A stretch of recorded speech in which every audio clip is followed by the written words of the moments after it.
Hello, everybody. How you all doing today? It's your girl Lauren Mathis from Sex Potions and Petals, and welcome to my channel. For some of you all who are new to me, let me introduce you all to myself. My name is Lauren Mathis Cornish.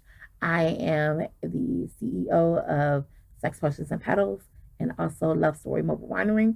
And this is my channel, Sex Potions and Petals, where we talk about all things grown and sexy, love, marriage, relationships, um, relationship coaching, sex, romance, and also we every once in a while we tag in some wine because who wouldn't like a good glass of wine. But welcome to my channel, and today we have a really interesting topic. And I know I've been gone for a second, but I'm back. I've been settling into mommy mode and getting homeschool started with my seven little ones. But like I said, I'm back. We have a great topic today, and let's just sit down and just enjoy ourselves. But before we get started, if you know what we all do, you all are have been a part of the lovers gang. I don't know if I should call you all that. I don't know. You gotta help me figure out a name to call. But um, if you are, if you all are used to it, you all know what to do. Pick up a glass. We're going to introduce a fabulous bottle today. This bottle is Family Ranch. This is from my wine business, and this is a wine and this is a bourbon infused a bourbon infused red oak wine. So this bottle is and well, it is a newbie. It's been out for oh my goodness gracious for a couple months. This is one of my top sellers. I'm telling you, it is a great bottle of wine. You get the wine, you get the wine, and you also get the bourbon feel to it. Great backyard wine. This is it's just an amazing blend. So, and also it goes well with a whole bunch of, barbecue, good barbecue foods that you all like. So, just let's take a sip, enjoy, and get into our conversation for today. Mm. It is amazing, amazing, amazing. Okay, so I know y'all wondering what today's topic is, right? Well, let's get into it. Now, see, I wanted to come on here a couple weeks ago um when this topic had came out, or this hot topic had came out, right? And but everybody was jumping on it at the same time. And I was like, you know what? Let me give it a break. Then also mommy mode had to happen. Mommy, I'm homeschooling seven children. Y'all pray for me. It's a new journey, but I'm loving it. But anywho, um, this was a topic that I just had to discuss because it's like we need some real woman to woman conversation, right? So the conversation we're gonna be touching on tonight is the John Gray situation. So if y'all wondering, okay, oh goodness, yes, the John Gray.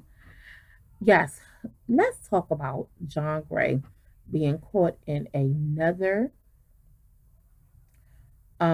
adultery scandal. Him cheating on his wife or finding that he cheating on his wife for the second, third, fourth, God knows how many times.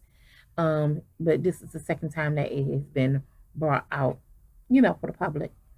If you all want to know the story, go over. Shout out to Tasha K. Go on to Tasha K, and she has the on Patreon. She has the full disclosure of everything. But this is let's talk about it and take a look at what happened. So, a couple weeks ago, there was about 3 weeks ago, there was a one of John Brown's mistresses had tagged in. Well, she had got in contact with Tasha K. She's a well-known blogger here on YouTube. I love her. I'm a fan of hers. But she got in contact with Tasha K and came out, slamming down the receipts after receipts after receipts, showing text messages of him, talking about all the kinds of food he like, and his wife don't, she only cooks, what is it, DiGiorno's pizzas and hot pockets for, him, and he only had decent meals. Now he likes to, he wants a little extracurricular activity and how he likes to please women because I guess apparently he said that his wife doesn't take care of him, right? So this is the second time that this supposed to be man of cloth has been caught in a scandal like this. We know a couple years ago he got caught in a scandal. He said that he was in an emotional relationship with somebody, and well, he said he was in an emotional relationship with somebody, but come to find out he was renting hotels and doing other things with this other woman. He got exposed by that situation, and his wife, she went and she forgave him. They went on this tour, and she was, you can't have my husband, devil. You can't have my husband. This my husband. This and that, and blaming the woman who he was sleeping with instead of holding her husband accountable for his actions. Right. So she forgave him. Okay, you fooled me once. Shame on you. Forgive and forget. Love and marriage is difficult, right? In marriage you go through good times and bad. Sometimes, I mean, I'm not that type of person, but sometimes, people go through, you know, they can come back together and fix it, after fidelity, right? I'm gonna be honest. I'm not that kind of coach. I can't do that. I mean, I'm married. I've been married for 13 years. You cheat on me, you gotta get out. That's just that's. I'm gonna tell you the only two grounds that I have for divorce is adultery and abuse. Well, in my eyes, adultery is abuse. That is sexual abuse because you're leaving me open to catch any and everything from everybody else that you just so happen to stick your thing in. And I refused to stay by anything like that. So those are the grounds of my divorce. Those are the grounds that I believe that you should get a divorce. But it is what it is. But anywho, she went and go ahead and she went and forgave her husband. They tried to work it out, what she thought, but Lord and behold, here he go, still sneaking and creeping. So the girl, she went and got a hold of Tasha K, and she showed her all the receipts that he was doing, and it was not only the mistress, but it was also another pastor that knew about, you know, John Gray shenanigans. So they was on Tasha Gay talking. She had all the receipts. She tried to come at Aventer with with a respectful reproach, but Aventer and the whole church tried to throw the whole book at her instead of throwing the whole book at John and correcting John about her leaking this tape, right? I mean, with this, leaking the source. So that's one thing you don't do. Tasha's case said, I'm not going for that. So on her Patreon account, she had released all her info, right? Honey, it talked about, what he likes, what his wife doesn't do. He wants to, sexually please other women orally and all this other stuff, right? And I'm just like, again, fool me once, shame on you. Fool me twice, I'll be damned, right? So let me break this down. Woman to woman. I feel like this. This man is supposed to be the man of the cloth. He's supposed to be one of God's disciples who's supposed to be leading everyone to, to folk, leading everyone to the promised land or help saving folks, for God. But this man is a hypocrite in himself. Like, son, you really out here, you talking about, what a woman's honor should be and how a wife should be. And women that does this, they're, women, loose women of God, but you out here being loose yourself, right? I mean, who does that? How can you be saying, "Oh, I'm a man of, I'm a man of faith and I'm a man of God," but I'm going around here not once, not twice, but multiple times, sleeping around on my wife and you know, possibly putting her at risk of giving her something. And not only giving her something, but I am breaking the trust in the union that I had between her and God myself. I am not showing my children how to be a responsible black, how to be a responsible, how to be a loving, how to be a doting, a faithful, a loyal husband, how a man is supposed to treat his wife, right? And also their daughter, how a man is supposed to treat, how a man is supposed to treat a woman. He's not doing any of that. He's going around here lying, driving around, being a pimp in the pulpit instead of being true to who he is. And then on top of that, he came out and he lied and said that, he wasn't happy with his wife. Well, he told the truth on that, and said that he was going to be divorcing Avatar. This man was so bogus in so many ways. I'm gonna be honest. This is going to be like a little Dear Avatar situation, right? So let's get it together. Dear Avatar, woman to woman, let's have a conversation. Hey, love, how you doing? I know you don't know me, but let me sit down and tell you something. Okay. From woman to woman, I want you to know how beautiful you are. But I also want you to know how valuable you are and to know your worth. I want you to know that you are sacred and that you are doing God's union and you are amazing and awesome in your own way. But, sister, I think that you have lost your way.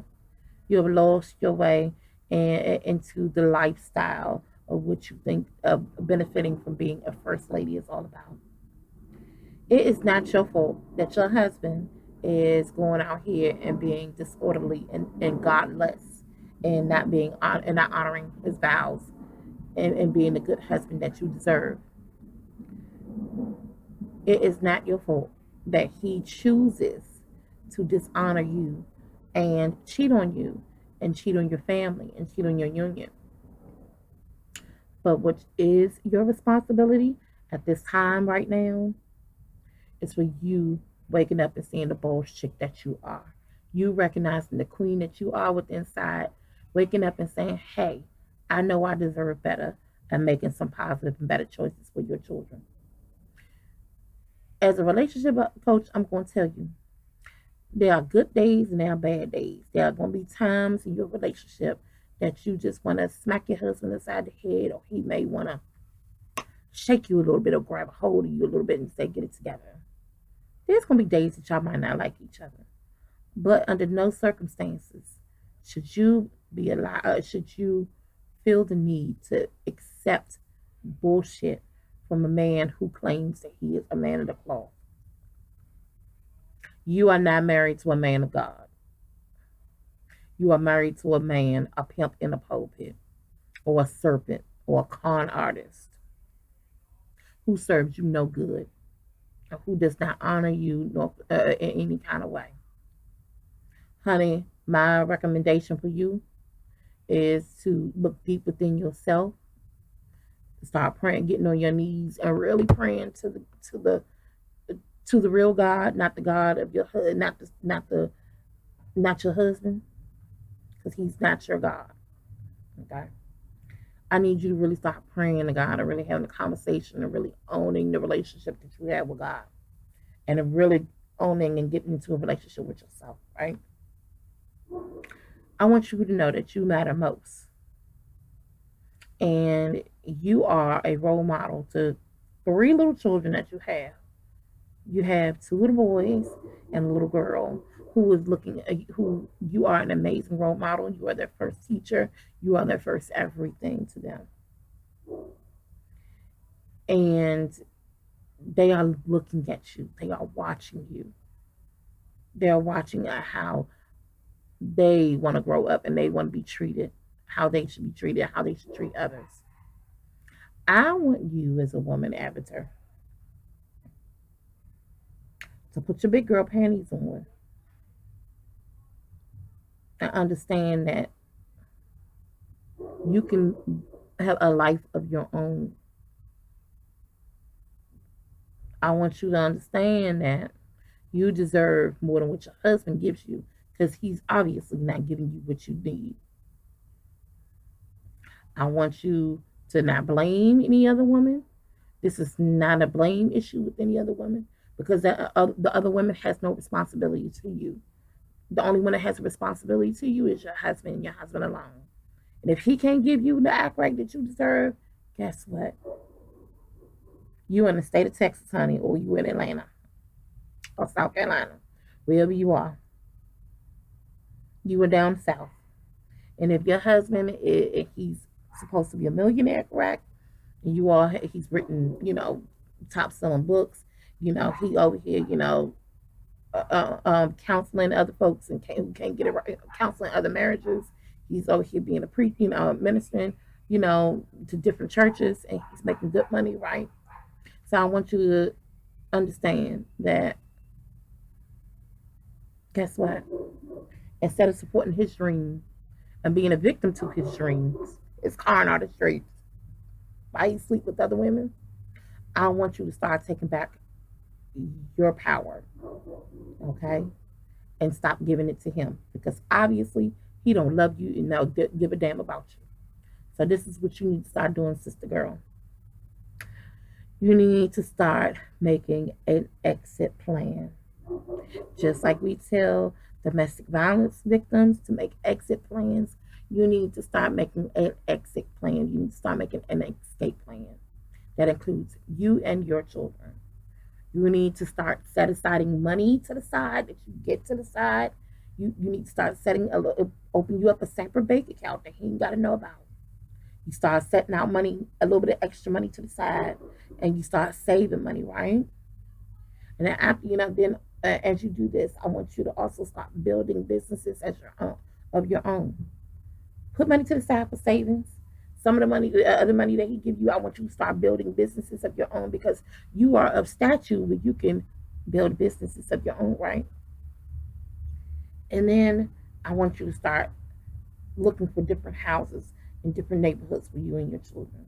I want you to start taking a look at at your separation laws and your divorce laws.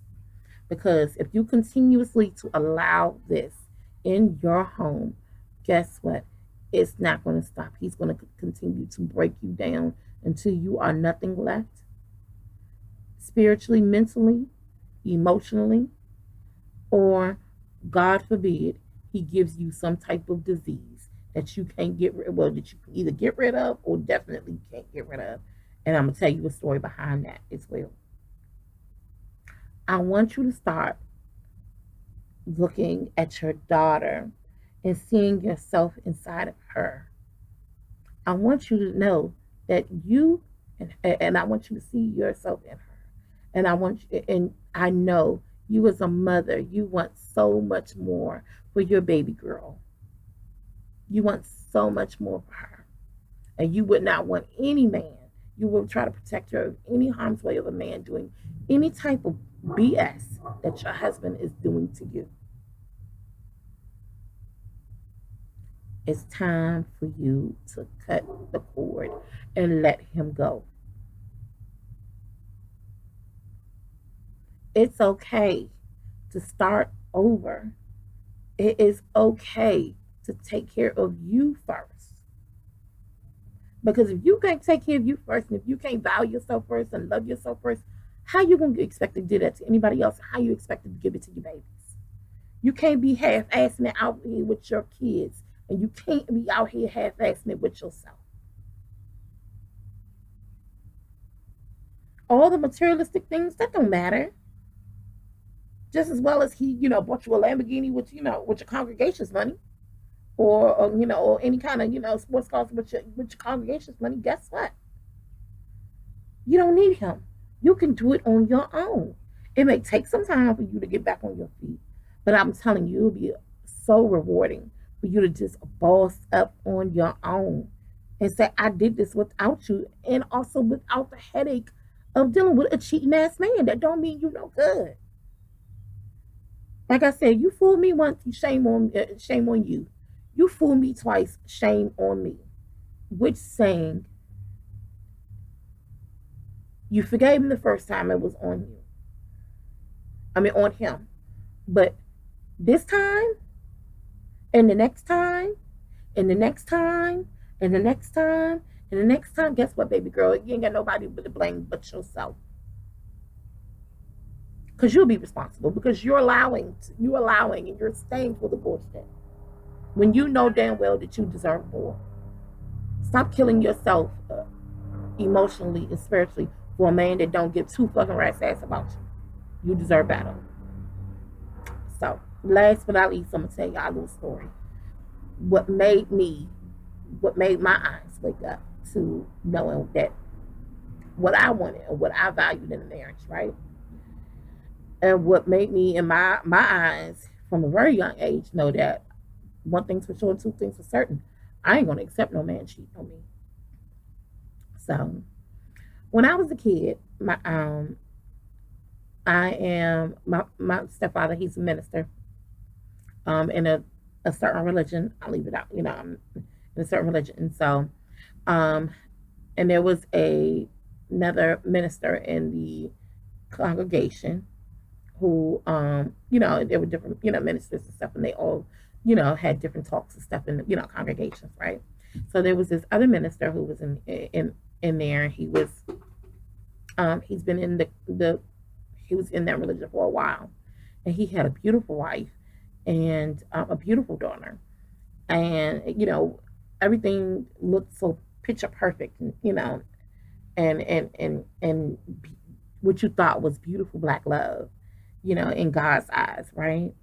But then, Lord and behold, come to find out, um, I never forget. She came to a congregation one night, and she was crying, and so then the women had went and gathered over her, comforting her and everything, and I believe that then it was like the next day, or it was soon after that.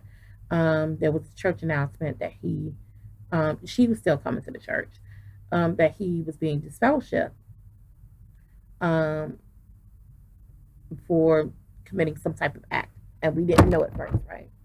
So then word got out that he committed adultery on her, and not only did he commit adultery on her, he come find out he was also DL, and um, as time went on, it came out that he had HIV, and he ended up giving her HIV.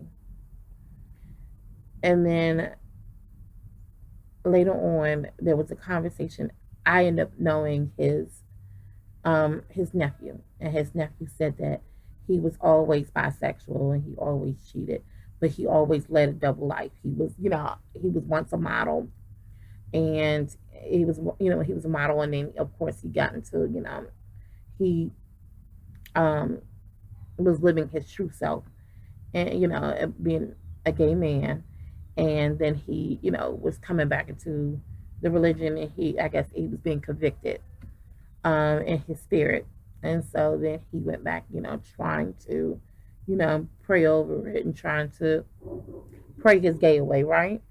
And so then he got married, but then he still had the itch, and then eventually he started dibbling and dabbling and cheating on his wife again with other men. Well, on one of the times he met up with someone, and he got involved with another man, and the other man had HIV and AIDS, and his male partner gave it to him.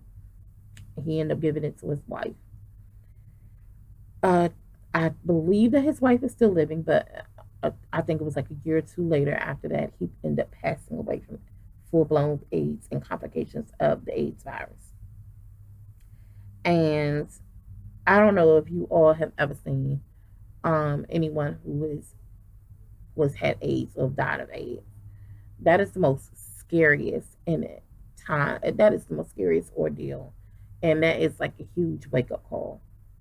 Okay, I knew I that day I saw the pain within her heart of what her husband put her through. He put her through humiliation of, you know, I loved you, I gave my all to you, and I was planning on building a life with you. Here you betray my trust, our friendship, because marriage is a friendship. You betray our union, between God and I and our daughter, and you put my life at risk. And you could have possibly put our baby's life at risk.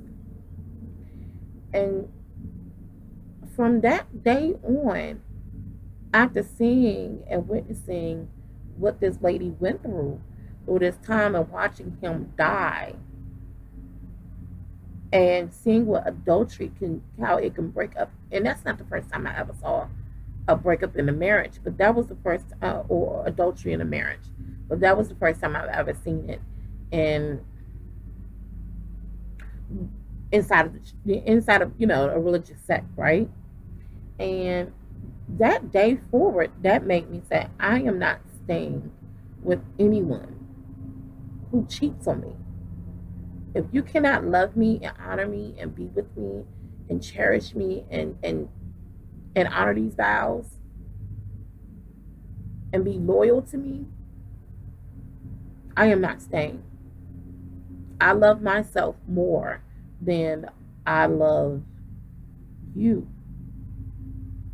And I will not torture myself with staying with a man who don't give no damn about me. So with that being said, I am telling you, Avenger, open your eyes, open your heart, and open your mind, honey. Realize your worth without him. You are worth so much more than what he can give you, and I promise you, God has so much more in store for you than what your husband can give you. I understand you like what, like the title of being a first lady and what the lifestyle gives.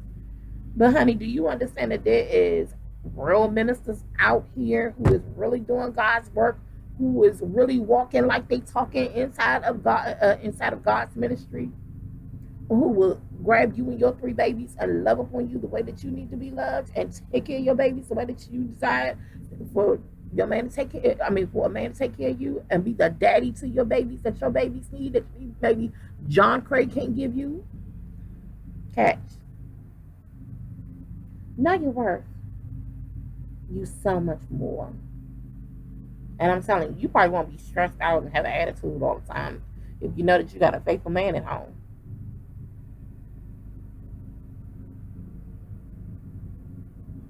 Leave this wolf in sheep's clothing to the side, to the dust, and let the other things have him.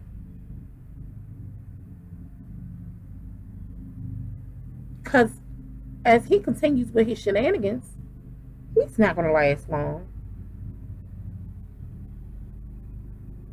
As what God says, vengeance is mine, says the Lord. I need you to know your worth. So that's going to be the end of today's topic of this conversation. I want you all to comment down below. I want y'all to tell me what y'all think. And we're not going to bash Avenger. We're not going to call her all kinds of names. But we want to send her love and light. We want her to know that, hey, you can boss up on this nigga. You don't need him. Excuse me. You can boss up on this dude. You don't need him. Y'all forget. But yeah, you can boss up on him. You don't need him. And you don't need all that fakery.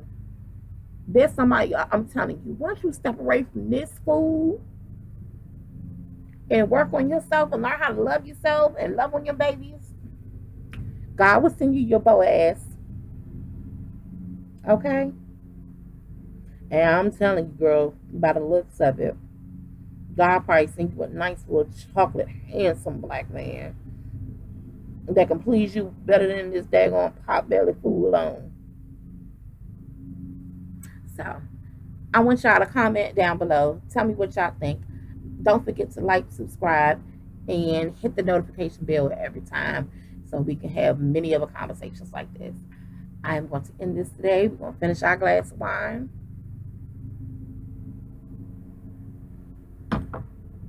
I love y'all. Bye.